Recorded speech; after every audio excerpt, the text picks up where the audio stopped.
Well, that is it. The 2024 ICC Men's T20 World Cup is done and dusted.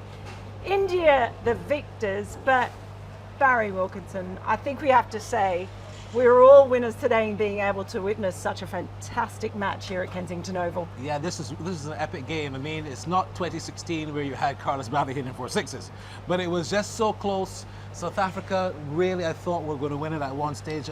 Congratulations to India. They've showed their muscle in this entire tournament, and they should be congratulated for winning a fantastic match. Where did you see the key battles or the key moments in this? I thought when Klaassen was dismissed was a key moment in the game. And even when he was dismissed, I said to myself, well, David Miller's going to definitely have to take up the mantle from here. When he got out, then it was, I didn't think that they were going to come back. I knew India, looking at Bumrah, still having another over, looking at Arshdeep, I said there's no way that South Africa are going to pull this off. I bet you they're going to choke again. And that's just what happened. No, you used the choke word. I'm sorry, that's what happened. Well, he did. I mean, it took a brilliant catch by Surya Kumar Yadav, though. Very good presence of mind, good thinking. They practice that all of the time these days, you know, so they're accustomed to taking those fantastic catches over the boundary. And good presence of mind because it's so difficult to run, look down to make sure you're not going to overstep and get back in there. That catch was what you call catches winning matches. Yeah. At a very pivotal time of the game. Proper ridiculous catch. Also incredible, Hardik Pandya, when you think of what he has gone through in the past few months from being booed by his own fans at Mumbai Indians at Wankhede Stadium to them bowling the final over and defending it. I don't know if you saw, he just actually dropped to the ground after that last ball. What an incredible thing for him, because he probably got the loudest cheer after Rohit at the presentation ceremony. What I would say with Hardik Pandya is that in the Champions Trophy final against Pakistan many years ago, I remember tweeting, Hardik Pandya is special. He didn't go on to show me that over the next couple, 3-4 years in terms of his consistency for India. He might have done it for the franchises that he's played for in the IPL, but I didn't see it consistently enough for India. Now, we had a situation in this year where Rohit Sharma and Virat Kohli were off the boil. I mean, they didn't really come good collectively at any particular stage. They did well individually, Virat today. But Hardik Pandya picked up that mantle that I was talking about many moons ago in the Champions Trophy against Pakistan, where he showed me that he has the ability to do it for India when the other bigger players can't do it. And I think that this tournament, he's going to be remembered for picking up that mantle, showing that maturity that I thought he had many years ago, and doing it without the crowd in his back. So I'm really proud of Hardik Pandya, bowl sensibly, and showed that he is someone who India can turn to when the other players might not be able to put up their mettle. And talk about writing your own scripts. Virat Kohli has scored 75 runs all tournament. He betters that by one today, 76. Yes. And then it's the mainstay of India's innings, decides to retire at the end of it. I mean, he's just made for World Cups, isn't he? He's such a great player. To me, he's one of the best because cricket can no longer be looked at in the one format of test format. Years gone by, we would have judged a player of how good a test cricket he was. Virat Kohli, good at tests, good at T20s, good at ODIs. The only thing I'm sad about for him is that his average has dropped under 50 in T20s. It's now, I think, 48 or something like that. No! And I was saying he's going to retire 50 in tests, 50 in ODIs, and 50 in T20s. He's now chosen to retire in T20s, and he's not going to be able to get the average above 50. But he's such a giant of a player. He's really great, and I think that you have to look at all three versions to judge cricketers in this next era. Yeah. You know, because Chris Gayle, for example, he's another cricketer who's done well at tests, ODIs, and T20s. Virat Kohli has done it. Not many others have done it at all three levels. That's why I think Virat Kohli is probably the greatest of all time. I wouldn't say, I think in all three formats, but I wouldn't say generally in tests, ODIs, or just T20s. But if you look at all three, he's the greatest of all time. Yeah, well, that's a big call, but you can understand why you do it, especially in World Cups. It's just a different beast. Now, South Africa, I know you said the ch word, but look, they had such a wonderful tournament. They scrapped, they had those tight wins. They were just able to win key moments in matches that kind of got them through. Having come this extra stage in a tournament now, do you think that does slay some of the whole almost mythology about South Africa in World Cups? I think that South Africa still have a lot of work to do in terms of finishing matches. They got away. They got away 3 or 4 times already in this tournament, and they were unable to close out here. So it says that, yes, they're getting closer, but like a lot of other teams in world cricket, I want to see them playing more together to close out matches. They don't play a lot together. Even they came here to the Caribbean prior to this World Cup. And prior to this World Cup, a lot of the cricketers that play today did not play in that series against West Indies, which the West Indies won 3-0.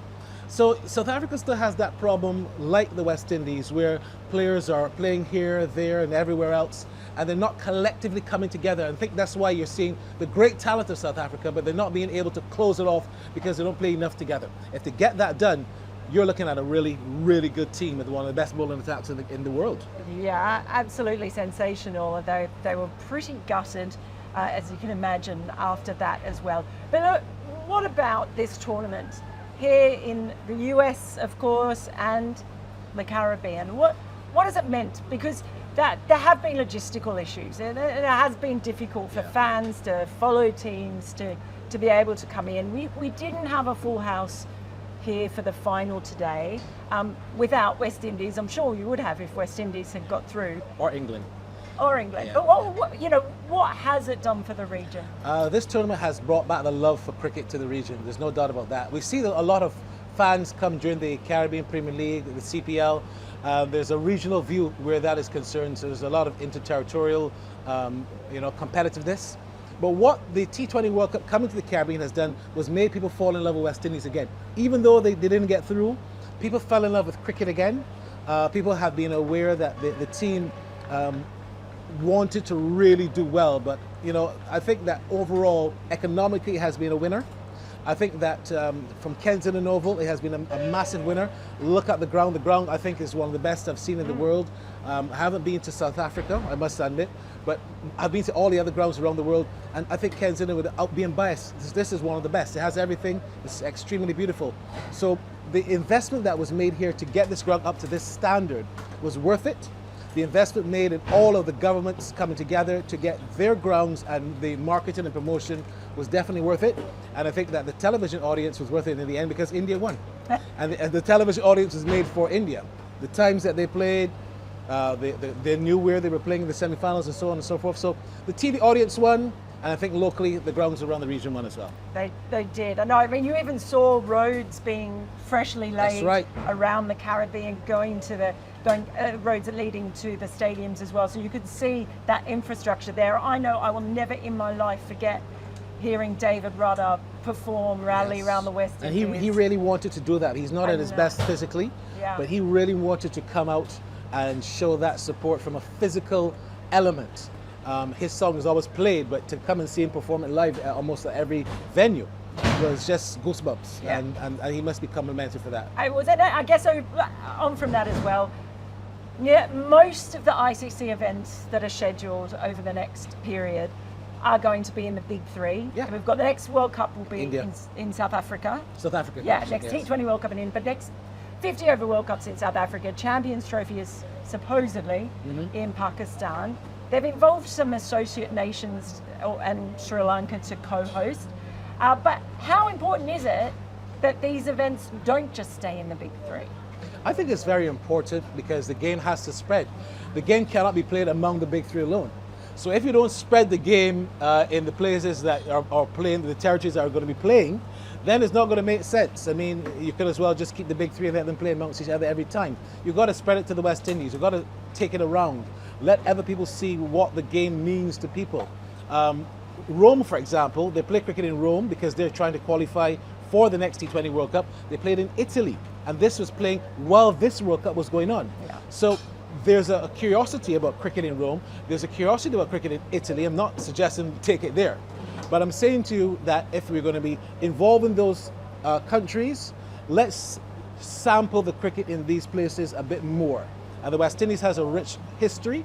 It's deserving to come here. It's not just being here because we are a nation that's part and parcel of cricket in ICC. We deserve it because we have not only been winners twice, but we've also played to a high standard and a high level consistently enough to have it here, and we have the infrastructure, as you've seen. And USA now, with their economic power, have also been able to join with us to show us that they have what you can call marketability to have cricket there. So I think it was a good move. Yeah, it certainly was. What a success story that was in the US. That was one of the amazing stories of this World Cup. And The pitch in New York, not so good. The pitch, no, and the pitch in Trinidad, probably a couple of the down points of this World Cup. Correct, yeah. But by and large, the success of a lot of the associate nations, the fight they showed, a brilliant final. You happy with this World Cup? I'm very happy with this World Cup. Of course, from a West Indian perspective, you would have wanted them to do better, to be in that final. Didn't happen, that's fine. But at the end of the day, the World Cup finals show that the two unbeaten teams made it to the final, which meant that it meant something. Two unbeaten teams, so they really fought hard to get here. So, you know, it was a true representation of how competitive they played from June 1st to the 30th. Yeah. And that was good. Yeah, well, it's been great talking to you as well. Great talking to you as well. I'm supposed to fly out of here on Monday. I don't know if I'll be able to. I hope you get it. I hope you get on that flight. Hurricane Beryl is on the way. She is. She can get stuffed. Get lost, Hurricane Beryl, because I'm ready to come home. Thanks for your company, though, throughout this T20 World Cup. It's been fun. On AM, on DAB, via the talkSPORT app and on your smart speaker. talkSPORT.